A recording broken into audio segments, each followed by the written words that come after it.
ગાંધીનગર લોકસભા બેઠકના કાર્યાલયમાં ધૂળેટીની ઉજવણી કરવામાં આવી. ત્યારબાદ એક્શનમાં શાહ જોવા મળ્યા.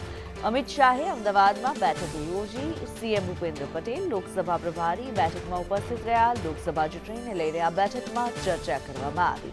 મતદારોનો ડેટા વેરીફાઈ કરવા મુદ્દે ચર્ચા થઈ.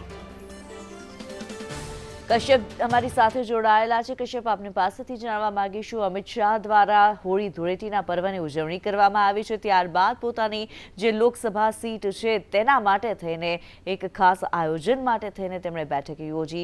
શું માહિતી? અમિત શાહ આજે તેનું જે લોકસભા કાર્યાલય છે ત્યાં પહોંચ્યા હતા અને કાર્યકર્તાઓ સાથે ધૂળેટીના પર્વની ઉજવણી છે તે કરવામાં આવી હતી અને મુખ્યમંત્રી ભૂપેન્દ્ર પટેલ આ સમયે હાજર રહ્યા હતા. આ પર્વની ઉજવણી બાદ અમિત શાહ દ્વારા આ કાર્યાલયમાં જ બેઠકનું આયોજન કરવામાં આવ્યું હતું અને તેમાં લોકસભા પ્રભારી મયંક નાયક, સીએમ ભૂપેન્દ્ર પટેલ, સહપ્રભારી નવદીપ ડોડિયા સહિતના આગેવાનો છે તે હાજર હતા અને તેમની સાથે આ બેઠકમાં કેટલાક મહત્વના મુદ્દે ચર્ચા કરવામાં આવી છે, જેમાં મતદારોનો જે ડેટા છે તે વેરીફાઈ કરવાની કામગીરી સોંપવામાં આવી હતી.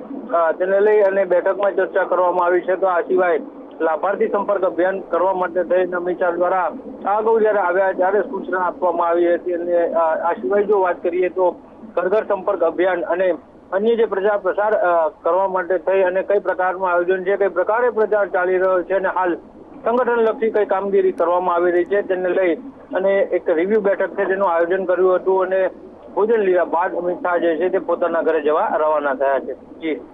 જી ધન્યવાદ કશ્યપ આ માહિતી માટે.